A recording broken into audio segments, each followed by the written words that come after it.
রাজ্যবাসীর প্রচুর প্রত্যাশা আজকের এই বাজেট নিয়ে। শুভেন্দু অধিকারী সরকারের প্রথম বাজেট আর 1.5 ঘন্টা পরই সেই বাজেট পেশ করবেন অর্থমন্ত্রী স্বপন দাশগুপ্ত। কিছুক্ষণ আগেই বাড়ি থেকে বেরিয়ে বিধানসভার উদ্দেশ্যে রওনা দিয়েছেন তিনি। কি বলেন শোনাবো।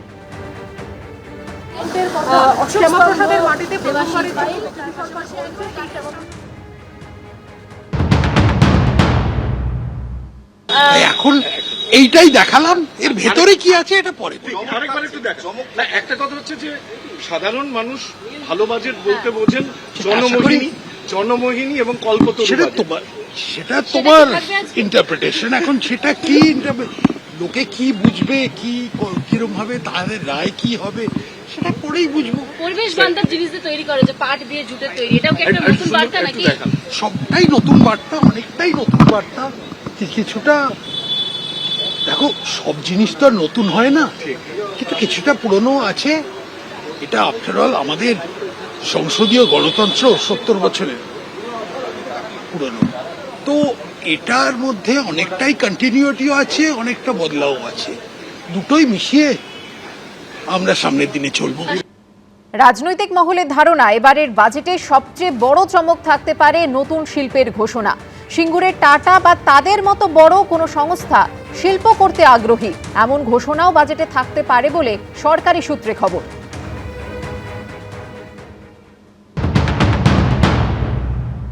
প্রথমত বলি, টাটাকে এখানে আনবো আমরা। আমাদের শিল্প পুনর্গঠন দপ্তরের দায়িত্ব পেয়েছেন রাজ্যের অত্যন্ত সিনিয়র 5 বারের এমএলএ তাপস রায়। শিল্প দপ্তরের টিমও ভালো রয়েছে। ইতিমধ্যে আমার কাছে বহু প্রকল্প এসে গেছে। আর এই বাজেট নিয়ে সিঙ্গুরবাসীর কি প্রত্যাশা, তারা কি বলছেন দেখুন। আজকে তো আমাদের অনেক প্রত্যাশা আছে বর্তমান মুখ্যমন্ত্রীর কাছে। আমরা চাইছি যে আমাদের এই এতদিনের যে এতদিন যে আমরা কষ্ট করে আছি, আমাদের ছেলে মেয়েদেরকে নিয়ে দুঃখ কষ্টে, জমি তো চলে গেছে, যে কাগজ আমরা পেয়েছি এই কাগজের কোনো মূল্য নেই যতদিন না শিল্প হচ্ছে এখানে। আমরা শিল্প চাই। আজকের বাজেটে যেন সিঙ্গুরের শিল্প নিয়ে কিছু থাকে বাজেটে, এইটা আমরা 100% আশা করছি। এবং শিল্প দেখুক, কর্মসংস্থান দেখুক, এটাই আমাদের সিঙ্গুরবাসী। আমরা তো এইটা 100% আশা করে রয়েছি। সিঙ্গুর নিয়ে যদি কিছু ঘোষণা করে তাহলে তো খুবই ভালো হবে, কারণ কলকারখানা না হলে তো হবে না। আর সিঙ্গুরের জমি তো দেখাই যাচ্ছে পতিত হয়ে আছে। যে কোনো কারখানা যদি একটা হয়, মানে কারখানার মতো কারখানা হতে হবে। ছোটোখাটো কারখানা করে লাভ নেই। এই মুড়ি ভাজার কল আছে, বিস্কুটের কারখানা আছে, এসব করে লাভ নেই। হলে বড় যদি একটা ফ্যাক্টরি হয় তাতে খুব ভালো হয়। এমন ফ্যাক্টরি হবে যেন অনুসারী শিল্পগুলোও আসতে পারে, তাতেও তো কাজের একটা সুযোগ থাকবে। যে মূল কারখানাতেই কাজ করতে হবে তার কোনো মানে নেই। অনুসারী শিল্পতেও যদি কাজ করা যায় সেখানেও ভালো একটা হবে, এলাকার উন্নয়ন হবে। হ্যাঁ, অবশ্যই অবশ্যই। কারণ তখন যে টাটা এসেছিল তখন কলের কাছে সব প্ল্যাটফর্ম হয়ে গেছিলো, বাথরুম করে দিয়েছিল, ভ্রাম্যমাণ চিকিৎসা করছিল, এগুলো তো দেখা আমাদের। আজ মুখ্যমন্ত্রী শুভেন্দু অধিকারী নেতৃত্বাধীন সরকারের প্রথম পূর্ণাঙ্গ বাজেট পেশ হবে বিধানসভায়। বেলা 12টায় 2026-27 অর্থবর্ষের বাজেট প্রস্তাব পেশ করবেন অর্থমন্ত্রী স্বপন দাশগুপ্ত। কাঁথির বাড়ি থেকে ইতিমধ্যে রওনা দিয়েছেন মুখ্যমন্ত্রী শুভেন্দু অধিকারী এবং রাজ্যের অর্থমন্ত্রী স্বপন দাশগুপ্ত তিনিও বাড়ি থেকে রওনা দিয়েছেন। রাজ্যের প্রথম বিজেপি সরকারের প্রথম বাজেট এবং সাধারণ মানুষের মনে অনেক প্রত্যাশা। স্বাস্থ্য, শিক্ষা, কর্মসংস্থানে কতটা জোর থাকবে?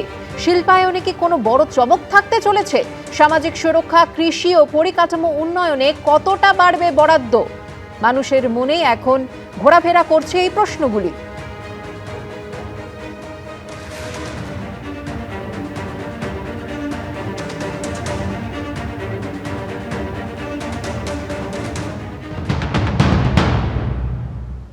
আগামী 22 তারিখ আমাদের রাজ্য বাজেট হবে। এই বাজেটে পশ্চিমবঙ্গের মানুষের যে প্রত্যাশা আছে আমাদেরকে কেন্দ্র করে, সেই প্রত্যাশাও আমরা পূরণ করার চেষ্টা করব। আজ নতুন সরকারের প্রথম বাজেট কি কি থাকতে পারে রাজ্যের প্রথম বিজেপি সরকারের বাজেট প্রস্তাবে? কোন কোন বিষয় পেতে পারে অগ্রাধিকার? শিল্প কি ফিরবে সিঙ্গুরে? নতুন করে স্বপ্ন দেখছে হুগলির জনপদ। পরিবর্তনের জমানায় কি প্রত্যাশা সাধারণ মানুষের? এবিপি আনন্দের ক্যামেরায় ধরা পড়ল নানা মানুষের নানা প্রতিক্রিয়া। চড়ছে প্রত্যাশার পারদ। সোমবার মুখ্যমন্ত্রী শুভেন্দু অধিকারী নেতৃত্বাধীন সরকারের প্রথম পূর্ণাঙ্গ বাজেট পেশ হবে। বেলা 12টায় 2026-27 অর্থবর্ষের বাজেট প্রস্তাব পেশ করবেন অর্থমন্ত্রী স্বপন দাশগুপ্ত। রাজ্যে প্রথম বিজেপি সরকারের প্রথম বাজেটে স্বাস্থ্য, শিক্ষা, কর্মসংস্থানে থাকবে কতটা জোর? শিল্পায়নে থাকবে বড় কোনো চমক? সামাজিক সুরক্ষা, কৃষি এবং পরিকাঠামো উন্নয়নে কতটা বাড়বে বরাদ্দ? আগামী 22 তারিখ আমাদের রাজ্য বাজেট হবে। এই বাজেটে পশ্চিমবঙ্গের মানুষের যে প্রত্যাশা আছে আমাদেরকে কেন্দ্র করে, সেই প্রত্যাশাও আমরা পূরণ করার চেষ্টা করব। রাজ্য বাজেট নিয়ে রাজনৈতিক মহলে যেমন জল্পনা, তেমনি সাধারণ মানুষের মধ্যে তুঙ্গে কৌতূহল এবং প্রত্যাশা।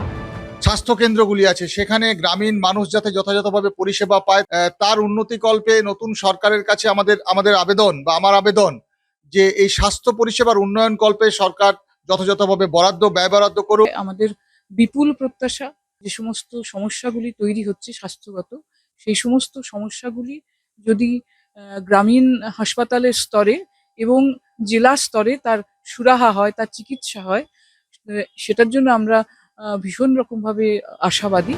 রাজনৈতিক মহলের ধারণা, এবারে বাজেটে সব থেকে বড় চমক থাকতে পারে নতুন শিল্পের ঘোষণায়। সিঙ্গুরে টাটা বা তাদের মতো বড় কোনো সংস্থার শিল্প করতে আগ্রহী এমন ঘোষণাও বাজেটে থাকতে পারে বলে সরকারি সূত্রের খবর। তাহলে পালা বদলে রাজ্যে কি বদলাবে সিঙ্গুরের ছবি? প্রত্যাশা বাড়ছে, কারণ টাটাদের নিয়ে আগেই বড় ঘোষণা করেছেন মুখ্যমন্ত্রী। প্রথমত বলি, টাটাকে এখানে আনবো আমরা। আমাদের শিল্প পুনর্গঠন দপ্তরের দায়িত্ব পেয়েছেন এই রাজ্যের অত্যন্ত সিনিয়র 5 বারের এমএলএ তাপস রায়। শিল্প দপ্তরের টিমও ভালো রয়েছে। ইতিমধ্যে আমার কাছে বহু প্রকল্প এসে গেছে। সরকারি সূত্রে খবর, আয় বাড়িয়ে ব্যয় কমিয়ে কর্মসংস্থানমুখী বাজেট হতে চলেছে এবার। দীর্ঘদিন ধরে বন্ধ হয়ে থাকা সরকারি কর্মী নিয়োগের ঘোষণাও বাজেটে উঠে আসতে পারে। বিশেষজ্ঞ মহলের মতে, পিএসসির মাধ্যমে স্বচ্ছভাবে নিয়োগের ওপরে সব থেকে বেশি গুরুত্ব দেওয়া হবে বিজেপি সরকারের প্রথম রাজ্য বাজেটে। প্রত্যাশা তো রাখবই, খুবই দুর্নীতিমুক্তভাবে চাকরির যে পরিচালনা হচ্ছে, যেভাবে চাকরি নেওয়া হচ্ছে, তো সেটাই চাইবো যে দুর্নীতিমুক্তভাবে হোক। আমি চাইছি কিছু শিল্প কারখানা হোক, আমরা গরিব মানুষ, আমাদের জন্য সরকার ভাবুক। আমাদের কাজ, কর্মসংস্থান, যুব সমাজ যেন এই পশ্চিমবঙ্গে কাজটা করে। নতুন সরকারের প্রত্যাশা থাকবে যেন আমাদেরকে এই কাজের জন্য ফ্যামিলি, পরিবারকে ছেড়ে যেন না যেতে হয়। বাজেট অধিবেশনের শুরুতে রাজ্যপাল তার ভাষণে জোর দিয়েছেন আইন শৃঙ্খলার উপর। বাজেটেও তার প্রতিফলন থাকবে বলে মনে করছেন বিশেষজ্ঞরা। থানার সংখ্যা না বাড়লেও নিয়োগের মাধ্যমে পুলিশের সংখ্যা বাড়বে বলে মনে করা হচ্ছে। বাজেটে জোর দেওয়া হবে নারী নিরাপত্তায়। আমাদের যে নতুন সরকার এসেছে, তিনার কাছে আমাদের আবেদন, তিনি যেন আমাদের কম ঋণে, কম সুদে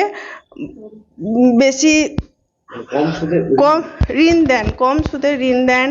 গত 17 তারিখ অর্থমন্ত্রী স্বপন দাশগুপ্ত দিল্লিতে দেখা করেন কেন্দ্রীয় অর্থমন্ত্রী নির্মলা সীতারামনের সঙ্গে। এখন অর্থনীতি আমাদের ভান্ডারে কতটা টাকা আছে সেই সব ভেবেচিন্তেই পুরো একটা ব্যালেন্স করে একটা করতে হচ্ছে, কিন্তু একটা দিশা আমরা দেখাবো। যতটাই করতে পারি এই বাজেটে করব, আর সামনের দিনে কি করতে চাইছি সেটা একটু বিস্তারিতভাবে ওটা আমরা উল্লেখ করব। পূর্বতন সরকারের আয়ের বড় অংশ আসত আবগারি শুল্ক থেকে। বিজেপি সরকারের বাজেটে উল্টো ছবি তুলে ধরা হতে পারে বলে সূত্রের খবর। নতুন সরকার এসছে, আমরা নিশ্চয়ই তাদের একটু সময় দেওয়া উচিত। আমরা যদি প্রথম দিন থেকে সরকারের এই খারাপ যা বলতে যাবে উল্টো বলি, সেটা বলা যায় না বা সেটা বলাটা সমীচীন নয়। তো এখন আমরা এইটুকু আশা করতে পারি যে কেন্দ্রীয় সরকারের যে বিপুল বকেয়া বৈষম্য আছে রাজ্যের, তো সেগুলো এই সরকার আদায় করার চেষ্টা করবেন। যে কয়েক কোটি মানুষ সামাজিক সুরক্ষার মধ্যে ছিলেন, তাদের যেন সেই অধিকার অক্ষুণ্ণ থাকে, অটুট থাকে। বাজেটে পর্যটন শিল্পের ওপরেও বাড়তি গুরুত্ব দেওয়া হবে বলে সরকারি সূত্রের খবর। উত্তরবঙ্গ নিয়ে থাকতে পারে বিশেষ প্যাকেজের কথা। এবিপি আনন্দ। এবিপি আনন্দ, এগিয়ে থাকে, এগিয়ে রাখে।